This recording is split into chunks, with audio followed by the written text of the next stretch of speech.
A special report from the city of Kharkiv in the east of Ukraine and the country's second largest city. Kharkiv has endured nightly Russian air attacks and suffered dozens of civilian deaths and hundreds of injuries. Most of the city's 1.5 million residents have fled.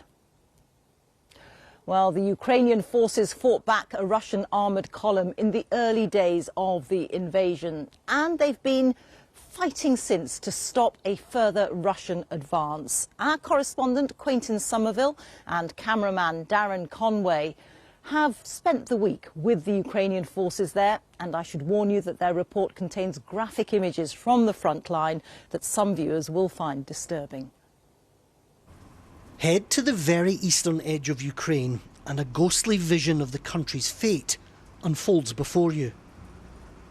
The city of Kharkiv is being purged of life. In near total blackout, the police in the country's second largest city take us on patrol. The Russians aren't far. Shelling happens every night.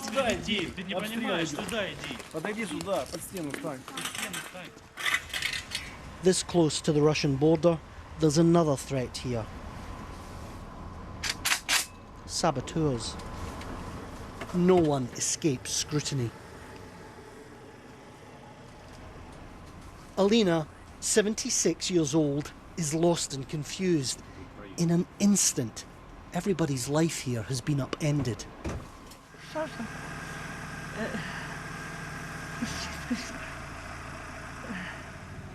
But this young nation has surprised Russia and the world with its resolve. We weave our way past the fallen into no man's land with the Ukrainian army. Here is 21-year-old Yevgen Gromadsky. Where are the Russians? Русские солдаты, русские військові стоять плюс-мінус. Over the sound of shelling, he tells me, the Russian soldiers are standing about 900 meters away from here. You can hear right now that they're firing on our positions, and we are firing back.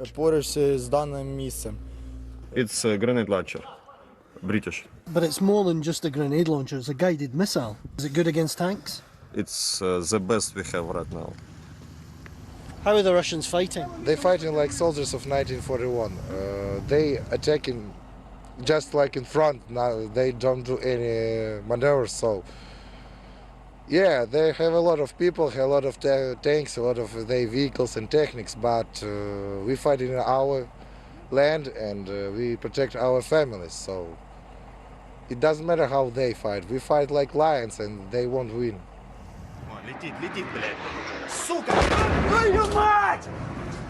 This is what people have been fleeing in Kharkiv. Endless bombardment for the past 2 weeks. Our administration would like to inform you that a fire has started in the building. Of that reason, please go to the ground floor and from there leave the building. This is what Russia does to cities. It bombards them, it besieges them, it surrounds them. It terrorizes entire populations. And if these tactics are unfamiliar to you, then you haven't been paying attention, because this is the Russian attack playbook, perfected in over 10 years of war in Syria. We know that Russia bombs hospitals. So here at the city's hospital number 4, they keep the wounded in hallways away from the windows. Miss Valentina has been hit by shrapnel. I have a poem for you, she says. These stupid Russian shrapnel pieces I will carry all my life, but as long as my heart still beats, I will still live and love. And so too will 8-year-old Dmitry, now that this has been removed from his skull. This is the war that Russia has fought before and is fighting again. We don't know the rest of Ukraine's fate, but Kharkiv has already shown what's coming next. Defenders, we will ride together. We will win this war, and all our heroic people will gather to rebuild our beloved Ukraine. Quentin Somerville, BBC News, Kharkiv in eastern Ukraine.